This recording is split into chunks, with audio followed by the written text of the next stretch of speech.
जिंदगी जैसे पहेली, जैसे कि कोई सहेली। जिंदगी जैसे कहानी, थोड़ी नई थोड़ी पुरानी। कभी चाबुक, कभी चॉकलेट, कभी रौनक, कभी धक्कम पेल। ये भी हो सकता है, वो भी हो सकता है, बट ऑलवेज रिमेंबर, लाइफ में कुछ भी हो सकता है।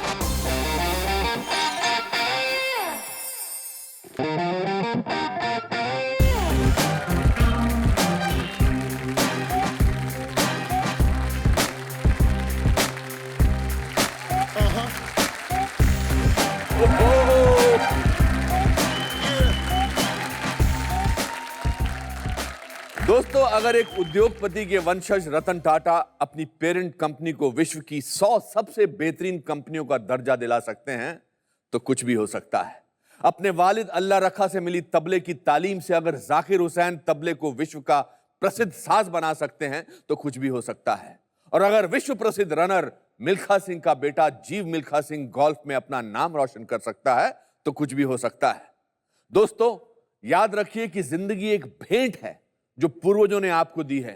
उनका आदर और सम्मान करना हमारा कर्तव्य है। इसी विचार के साथ welcome to the Anupam Kher show. कुछ भी हो सकता है।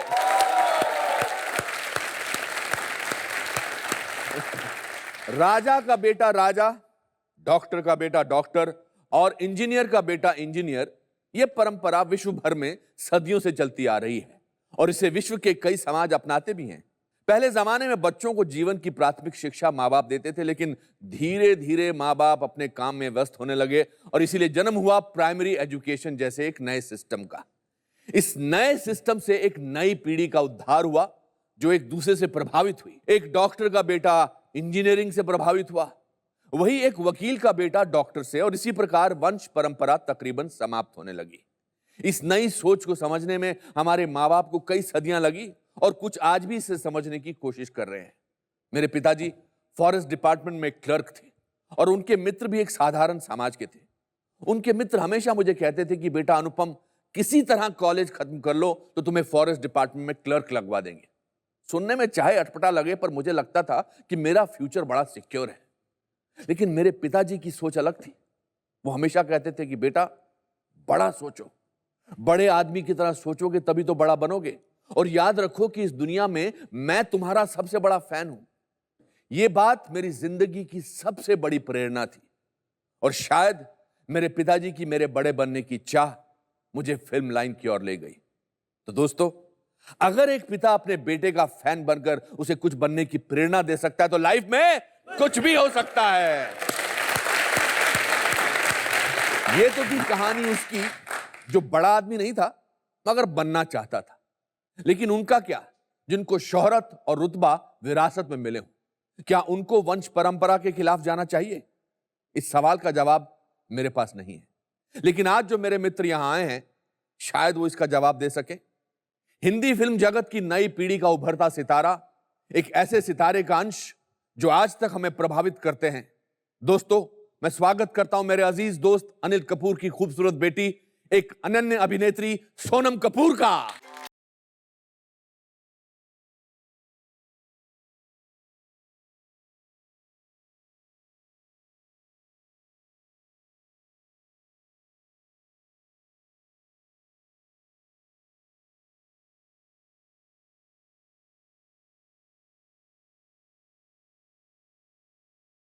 इट्स बहुत अजीब सा जज्बा है कि जिस बच्ची को मैंने छोटे से उम्र में देखा है, उसके बड़े होने का एहसास नहीं होता। मुझे अपने बड़े होने का एहसास होता है। पहले तो मैं जानना चाहता हूं कि मुझे ये बड़ा नया नया शौक चढ़ा है कि डिजाइनर्स के नाम का। तो जो आपने पहना, ये क्या पहना है? ये जियोमेटिस्टा वाली। हाँ जी, हिंदी बोलो। क्या, कौन है? एक डिजाइनर है जियोमेटिस्टा वाली। आई विल ट्राई, मैं इसको प्रोनाउंस करने की कोशिश करूंगा। जियोमेटिस्टा वाली। जियोमेटिस्टा वाली। जियोमेटिस्टा वाली आपने पहना है? जियोमेटिस्टा वाली ने मेरा दिमाग खाली कर दिया। सोनम। हाँ जी। आपको खाने का शौक है? जी। जरूरत से ज्यादा। जरूरत से ज्यादा। मगर आपको देख के लगता नहीं कि आपको खाने का शौक है? जी मेरे घर पे एक लेडी है सुनीता कपूर करके, वो हमें खाना खाने मैं नहीं भी जानता देती हूँ, शायद वो अनिल कपूर की वाइफ तो नहीं है? जी हाँ, आप बहुत अच्छे से मैं जानते अच्छी हैं। तरह जानता हूँ। मैं इनके घर पे इतना जाता हूँ कि मैंने सुनीता जी को, जो अनिल जी की वाइफ है, उनको कहा कि राशन कार्ड में मेरा नाम भी लिखवा दे।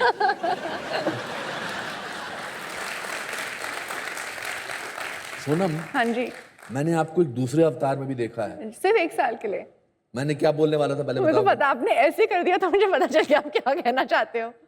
अच्छा, मैंने आपको एक दूसरे अवतार, अच्छा मैंने आपको एक दूसरे अवतार में भी देखा है। ये इतना भी नहीं था। 1 साल के लिए था? सिर्फ 1 साल के लिए। मैं बोर्डिंग स्कूल गई थी, आई थिंक सिंगापुर।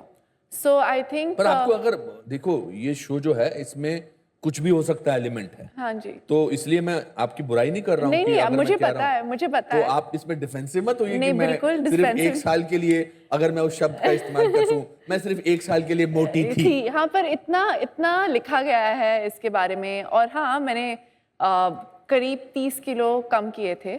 30 किलो? जी, मतलब you lost 1 person almost. 1 child या 1 चाइल्ड। 30 किलो। Pre tin. हाँ, नहीं, पर मैं आई थिंक 10वीं तक AVM में थी इधर मुंबई में। फिर उसके बाद आप सिंगापुर गई? 2 साल के लिए, बिकॉज मेरी मम्मी के हिसाब से बॉम्बे में कोई पढ़ता नहीं है 10th के बाद। अच्छा, तो आपने कहा कि उधर आपने वेट पुट ऑन किया? मैं बहुत ही अटैच्ड हूँ मेरी मम्मी के साथ, अच्छा। और मुझे तो जब मैं वहाँ गई तो मैं थोड़ी डिप्रेस्ड हो गई। और मैं बहुत I think I used to get, बहुत कम पॉकेट मनी मिलता था। तो अगर कम पैसे होते तो सिर्फ आप जंक फूड खा सकते हो, फाइन फूड तो नहीं खा सकते हो। सवाल ही पैदा नहीं। मगर मैंने सुना कि आपने सिंगापुर में वेट्रेस का भी काम किया था? जी, वो मेरा पहला जॉब था। वेट्रेस बनी थी आप? हाँ, सिर्फ 1 हफ्ते के लिए मैंने किया। क्यों किया था? बिकॉज ज्यादा पैसे नहीं देती थी मम्मी।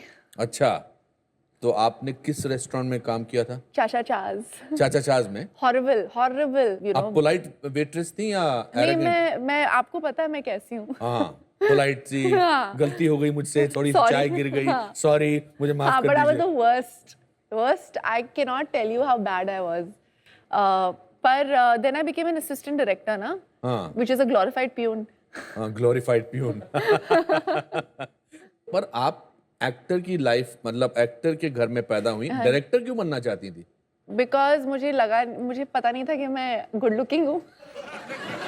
आपको पता नहीं था कि आप गुड लुकिंग हो? अब इस बात का मैं क्या बोलूं आपको? नहीं, अगर तो कैसे पता लगा पहली बार कि आप गुड लुकिंग हो? संजय बंसाली ने मुझे पहली बार जब ये देखा, उन्होंने कहा कि मैं एक अजंता पेंटिंग की तरह लगती हूँ। अजंता एलोरा केव में जो पेंटिंग्स हैं। क्या बात है कि अगर सोनम कपूर, जो उसको ये यकीन था कि वो गुड लुकिंग नहीं है, और संजय लीला बंसाली बोलते हैं कि आप अजंता पेंटिंग की तरह लगते हैं, तो दोस्तों लाइफ में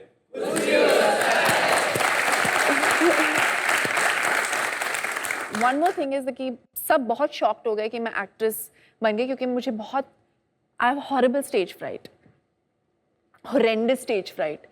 एंड आई थिंक तो आपको लगा कि मैं डायरेक्टर बन जाऊंगी, अपनी कहानी लिखूंगी, पर्दे के पीछे रहूंगी, I will not be seen.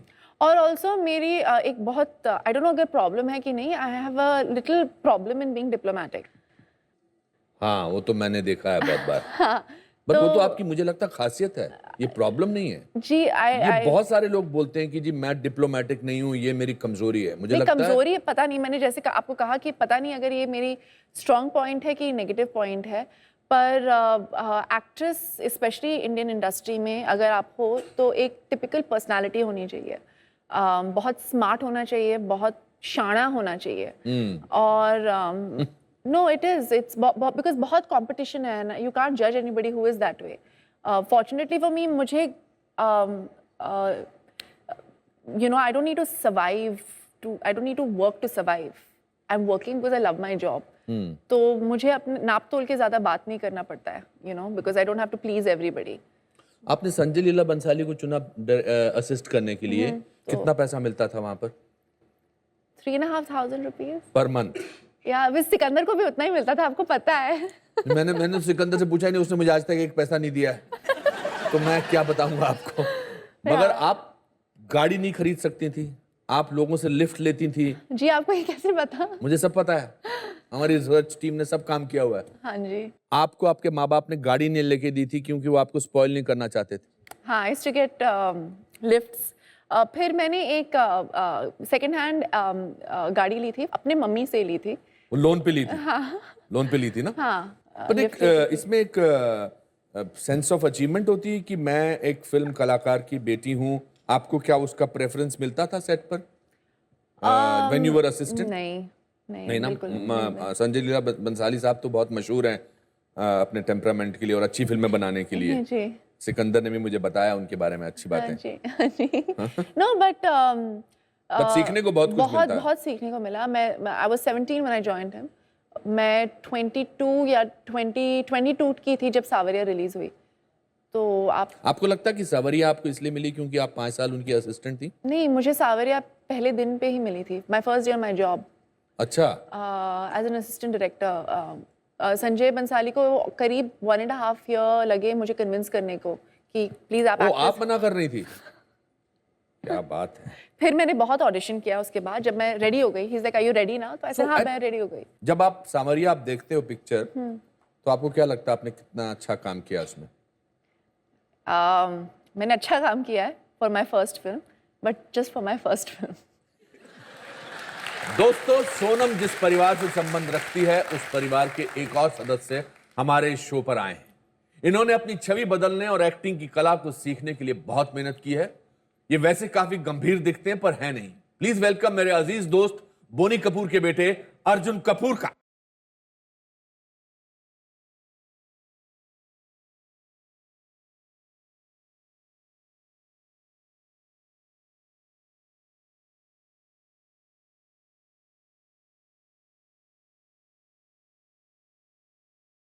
मेरा सौभाग्य मुझे सोनम कपूर से मिलने का मौका मिला। वरना ये फ्रांस और पेरिस मतलब यूरोप में दिखाई देती है, हिंदुस्तान में नहीं दिखाई देती। आइए, आज हिंदुस्तान में दिखाई दे रही है। हाँ। आपको कुछ और बोलना है सोनम कपूर से?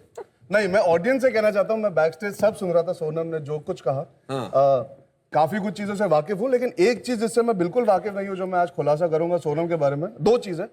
एक तो यह है कि सोनम को गाड़ी बहुत अच्छी तरह चलानी नहीं आती, तो आई think I don't blame her parents for not giving her the car. अच्छा। और दूसरी चीज जो सोनम ने कहा, जो सोनम ने कही कि वो एक्ट्रेस नहीं बनना चाहती थी, मैं पूरी तरह सहमत नहीं इस बात से, बिकॉज हम सब फैमिली में जानते थे सोनम का फ्यूचर यही होगा।